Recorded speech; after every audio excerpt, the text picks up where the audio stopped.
یہ مرکز کلیہ ابوبکر صدیق رضی اللہ تعالیٰ عنہ پیارا نام بھی انتخاب ہوا ہے مدیر مرکز کی طرف سے، مجھے بہت اچھا لگتا ہے۔ یہ کلیہ ابوبکر صدیق رضی اللہ تعالیٰ عنہ یہ نام ہے، ہمارا رشتہ ہے ہمارا اپنے رب سے، اپنے مالک اللہ سے، رحمان سے ہمارا رشتہ ہے، اس لیے ہم کو مضبوط ہونا ہے، پاور کے ساتھ رہنا، کیونکہ ہمارا ایمان ہے کہ ہم چلے جائیں گے اس دنیا سے، دنیا چھوڑ کر کے جائیں گے، لیکن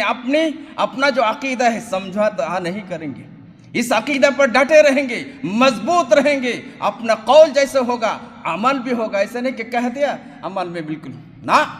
جیسے ہم نے کہا ہے اس پر ڈٹ جائیے، کیا ہوگا وہی ہوگا جو موت، اور موت سے پہلے موت نہیں آتی، موت سے پہلے موت نہیں آتی ہے۔ اس لیے ایک دن کی طرح اشارہ کرتا ہوں، آپ لوگوں نے بہت سارے موضوعات پر گفتگو کی ہے، جیسے استاد کا ادب، استاد کے ادب و احترام، اس پر آپ نے گفتگو کی پورے جوش کے ساتھ، پورے جذبہ کے ساتھ، اس چیز کا آپ کو خیال رکھنا ہے، اگر خیال نہیں رکھ پاتے ہیں تو آپ کامیابی آپ کو نہیں مل سکتی ہے۔ آپ لوگوں نے تقریر کی الاسلام الوسطیۃ فی الاسلام،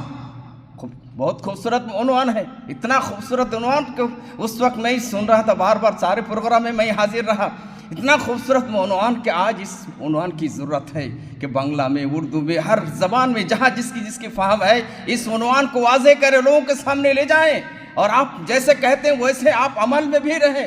ایسے نہیں کہ آپ کہتے ہیں اور جھوٹ بولتے ہیں نا، جیسے آپ نے کہا اس پر عمل کیجئے، آپ کو شکتی ملے گی، پاور ملے گا، اور دنیا کے اندر کی ایک دنیا ہے وہاں سکون ملے گا، اور مرنے کے بعد سیدھا جنت، مرنے کے بعد سیدھا جنت۔ اسی طرح آپ ایک عنوان پر آپ نے گفتگو کی القرآن نور الحیات، کہ قرآن زندگی کے لیے نور ہے، اگر آپ نور چاہتے ہیں زندگی میں،